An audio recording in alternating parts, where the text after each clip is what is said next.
Engeso maber janeno mar Lolo TV arwako kendo ni machiegni odiochieng' ma kawuono wan kod wendo e studio mabende dhi miyowa historia kata story kalure kod wuodhe mar tiyo gi yedhe go mamero ji. Kapok wachako show abro kwayo ng'uono nikech en ng'ano ma samoro dhi wacho dhok ma ok watigo do ka pile. Arwake ni machiegni onyiswa nyinge kaachiel kod kanyo mwae. Karibu sana, you will tell us your name and what you do. Thank you very much. I'm called Fred Opondo. Yeah. But you can also call me Wisdom. Yeah. I'm born again. Yeah. I'm a man of God.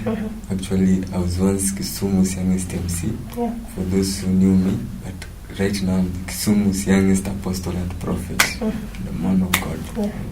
Thank you very much. Manaka kuwinjo no joneno mag Lolo TV, joneno mag Twak Rowere, wendo makawuono wan godo e studio luongo ni Fred Opondo. Aro kuma chiegni kan jata chendi maru Pauline oyudo. Eruru kamano.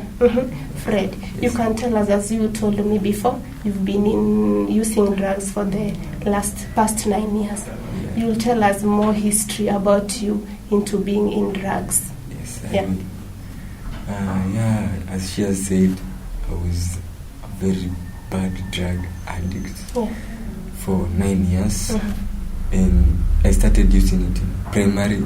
I could buy cigarette, write a note, take to the shopkeeper so that the shopkeeper can know I'm sent by an adult.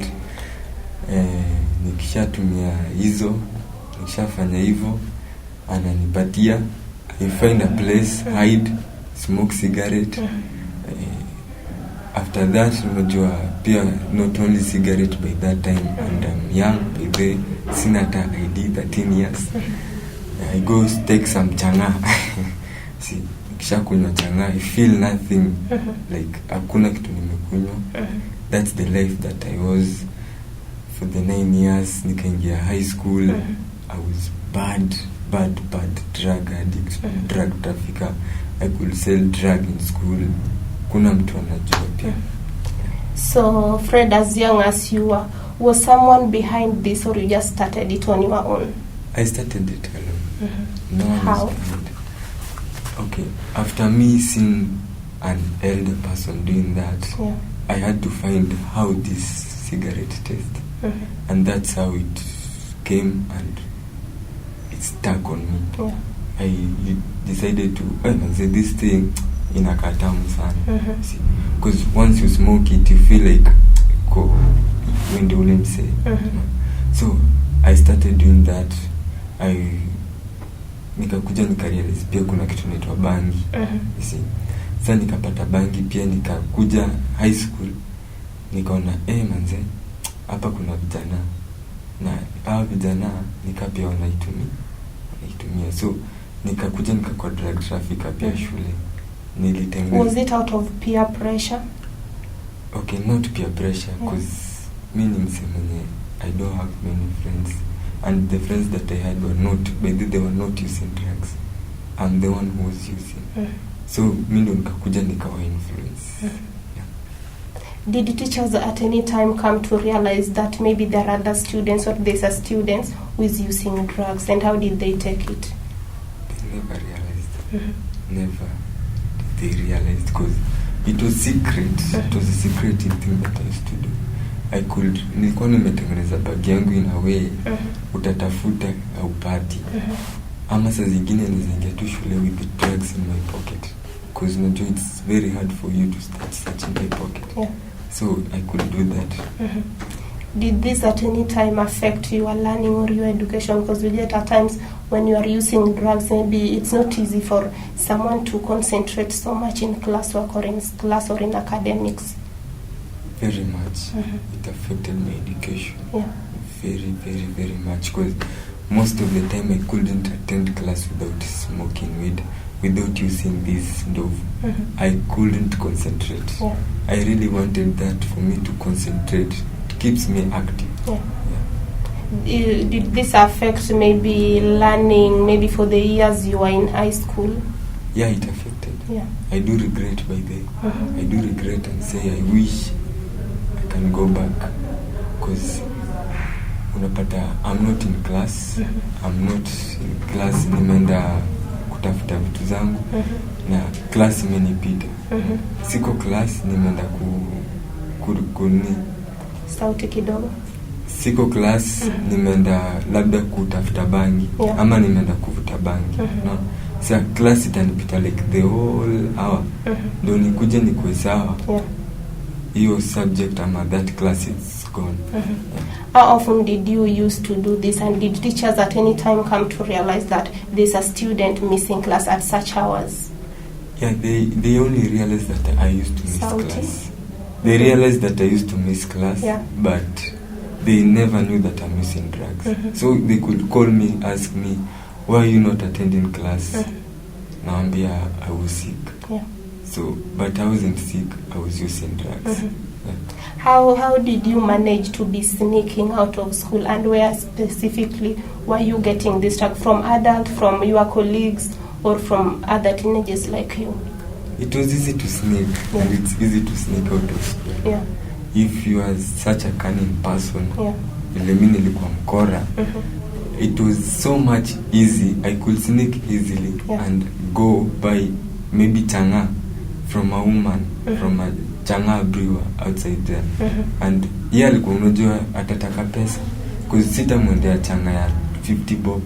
I could buy changa in a container around 200 shillings. You see? So yeye atanipakejia, ananifichia vizuri, na she could also help me get back to school. Did your performance deteriorate at any time, and what were your parents' take or teachers' take on this, as much as maybe you used to perform back better? Okay, it was affecting my performance, but not that much. You see, but my dad was, why are you not performing? Though he used to perform back in primary. You've reached in high school, things are worse. What is wrong? You see, I could sit back and say, hey man, if you know, I wish you knew what I was doing, but my performance were not that pleasing at all. So did your mom when did your mom come to realize that your son or you were using drugs? Was it after high school or during your time in school? After high school. She came to realize after high school that this person is using drugs.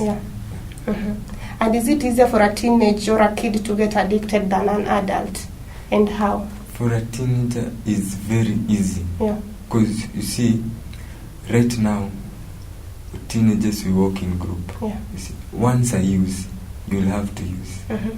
You see, for an adult, it's not easy. We are mature enough. See. But for teenagers, they're not mature. They have to try. See that through that trial, it brings that addiction. Okay, during your journey as a drug addict, or during the time you were using drugs, did you get other followers, in quotes, or people who joined your team? Yeah, I've recruited many. Like how many? It's a recruit. It's a number. Both boys and girls. I've recruited them because I was a partyholic guy. And once I'm in a party, I buy you drugs. I do that. I've recruited many people to that. Many. Did they come to regret at times, or are they still continuing with using drugs? And do we have withdrawals from the group? Okay, we have withdrawals. We have withdrawals, but some are still continuing. I can say withdrawals are around 5. I counted them, there are 5. 5. Now, what do they have to tell you as somebody who recruited them? They are happy. No, they are not happy. They are like, so we were wasting time using drugs. Manze, I wish I knew. Some, they have blocked me, they have run away from me because I was their recruit. So they have taken you as a bad person who maybe wanted to destroy their lives. Actually. Okay, thank you very much.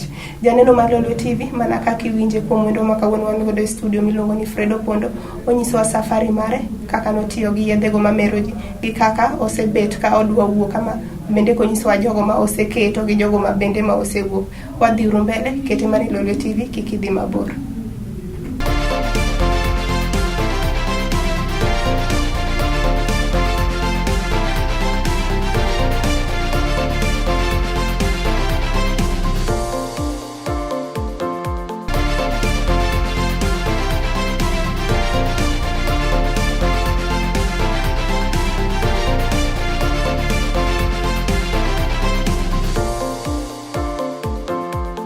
Wagi kendo janeno mar Lolwe TV ne ng'ano ma samoro ne onge but TV mare. Wendo makawuono wan godo e studio longo ni Fred Opondo, ma bende en ng'atno manyisowa historia mare kata story mare kata wuodhe kalore kod yedhego mamero ji.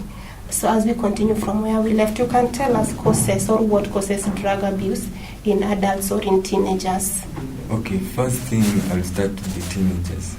The teenagers need peer pressure. Yeah. Peer pressure, as I said before the break, it's something that utapatiwa test. You see, utatest hivyo venye umetest ndio unakuwa drug addict. Unakuwa addicted na drugs. Yeah. The other thing it's depression. Yeah. Depression in a way that unatoka na family, mom hakupendi, dad hakupendi, unaona tu the society doesn't want you pia. So the kitu utafanya utakimbia kwa drugs. Ukidhani maybe it will help you, but it doesn't help you. The other thing is this kwa heartbroken. Yeah. Once someone like me, when I was in the world, mimi nilikuwa napenda madem sana. So unajua once umekuwa heartbroken, unasema manzi mimi leo nenda tu kulewa sasa. Hiyo ndio itakuwa saa manzi yangu, itakuwa chali yangu, itakuwa the thing that will make me feel comfortable in life. So once umekuwa depressed, utakimbilia kwa drugs, utakimbilia wapi? Tukaa hizo. Yeah. So is it that when things are not going right as on your way, maybe you don't get love from your family, you are heartbroken, is it advisable you use drugs? Not really. Not really. I can't advise someone to use drugs. Yeah. Because you know, if you use drugs, you are entertaining the devil in your life. So the best thing, find someone with, if you are a teenager, find someone who is older than you. You have relatives, you have aunties, you have uncles. Tell them, auntie, uncle, niko kwa nyumba but mami anipendi. Ananitukana kila saa. Na mimi sitaki kupoteza life yangu, maybe because rafiki yangu ananiambia nitumie bangi, no? Yeye atakusaidia. Usikimbilie drugs. The other thing, kimbilia God. Yeah. Run, seek God. Ukisik God will love you. Yeah. Because mimi ni unaona God ananipenda, however much I was a drug addict, I was a bad person, but God loves me.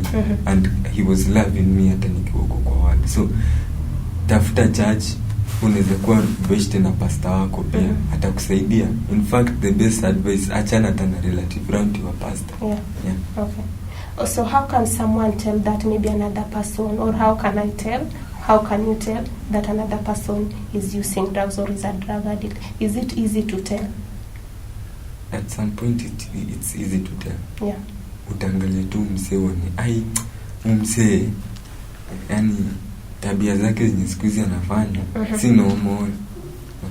Mtu tu anakaa tu anashout tu ama unapata hataki kuassociate na watu, because that's how it was. Yeah. Loneliness, drugs inaleta loneliness sana. Unapata tu uko peke yako na kuna matime unapoteaga. You'll have to tell this person, no, it's not just normal. So Fred, what are the risk factors coming with addiction? What were the risks that you as Opondo faced during those times, those years back when you were using drugs? Hey man, the first risk ilikuwa, you don't know once you smoke weed what you'll do, because it drives you. Yeah. Unapata inakudrive. Sauti kidogo. Itakufanya you become maybe a rapist. Yeah. See, a thief. You have to steal. You have to kill. So those are the things that, because me at some point I could even feel like I just stabbed this person with a knife. See, if we fight, the first thing is a knife. See, so you see, it risked my life. So were there things you did which you might be or you may be regretting as at now, and what are they? The first thing is kupoteza do. Mimi napenda pesa sana. So nilikuwa napoteza do, unapata natumia almost 1500 a day.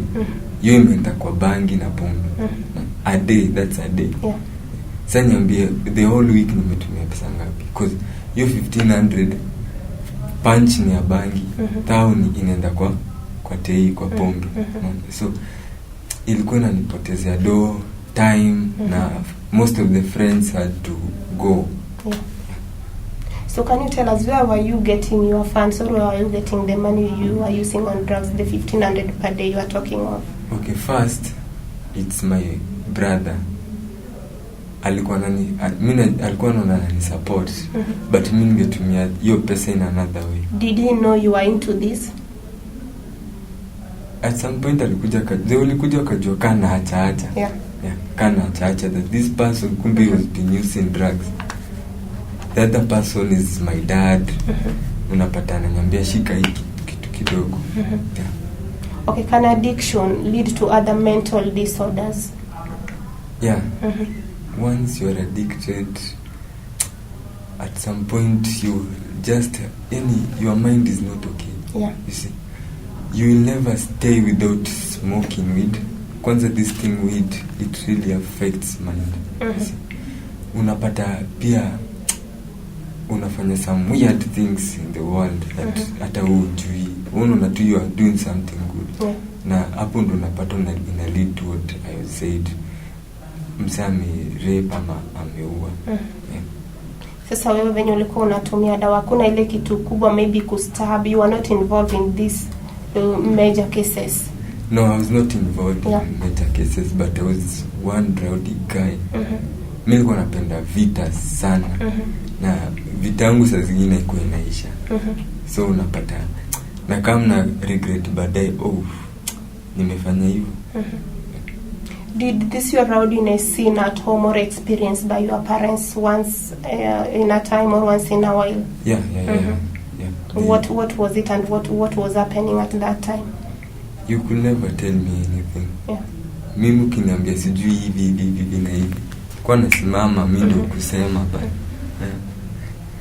Ndo bazenga. So they never realized which drug or what you were using until very late? Yeah, they never realized, because my dad alikuwa anasema nipunguze hasira, tunanijua mtu wa hasira. But hajui pale nimetoka. Yeah. So how can you help someone who is a drug addict or someone who is in drugs? How can you help such a person? It's easy. Yeah. First thing, angalia marafiki zako. That's the first thing. Yeah. If you have friends that on a daily basis we tell them you're in trouble na wanakupatia bangi, my friend, don't associate with them. The other thing, be open up. Yeah. Open up. If you are depressed or you are frustrated or something, find someone, talk to that person. Na pia vile nilisema pia unakuwa mse wa Mungu sana, unapenda God, na utapata tu hata kuna rehabilitation utaenda. God is a rehabilitator. Hata kurehabilitate tu mwenyewe. Yeah. So why do you really think people become so much addicted into drugs that they dare not to leave it anytime? Unajua people get addicted. Yeah. Vile pia wamejieka. Unapata mtu anasema mimi ndo niingie kwa shamba. Yeah. Lazima nivute bangi. So unajua unapatia shetani pia room. Because once you are a drug addict or use drugs, unajua ni msawa shetani. Yeah. So unampatia room, atakuwa na kupatia that thirst, hiyo kiu ya bangi. Yeah. Atakuwa na kupatia tu kila saa. Yaani place unakaa unafikiria tu bangi. Yeah. Yeah. And can you tell us that is it easy for someone to withdraw from using drugs? It's not easy, but it's easy pia. Yeah. Ni 50-50. Because mtu kama mimi ndo niache, it was What were those challenges you encountered when you were withdrawing from using drugs? You can tell us some of the challenges. First it was friends. Yeah. They could call me wananiambia, bro, niko na nguai, that is sweet. So upitie. Napiga hesabu, nianze kuambia umse ni mwokoka, atanichukulia aje. Yeah. So I'll just have to go. Utapata na shika bangi but I don't smoke. Niko tu hapa. na nyumba ni dark obvious, size jua. So yeye nitampatia navuta, inaenda kuna kitu inaitwa chain. So that ka chain itaenda hivyo, mimi sivuti. No, nikitoka hapo na feel so what have I done. Ama zingine unasema tu, should I just smoke then I'll go back and repent. No, but the Holy Ghost is saying no, don't do that. Don't leave that person alone. So before we end the show, you will be watching at the cameras. What is that last advice you can give to someone who is suffering from withdrawal or who is still in drugs? The best advice that I can give that person is spend your time in church. Spend your time in church. Spend your time in reading word. Spend your time na your pastor, mweke your friend. You will simply withdraw easily. Kabisa. Thanks very much. Erokamano urujo neno mag Lolwe TV. Koro waneno kagima watieko show. Kabende wendo makawuono ne wan godo e studio. Iluongo ni Fred Opondo. Mabende osemiwa advice maber wuodhe kaluwore kod tiyo kod yedhe go mamero ji. Advice momiyo rowere masani nene ni ber ka itiyo gi seche gi e kanisa mondo mi iwuogi e yedhe go mamero ji. Asebedo jata chenro mari Paulina Yudo, oriti uru masani.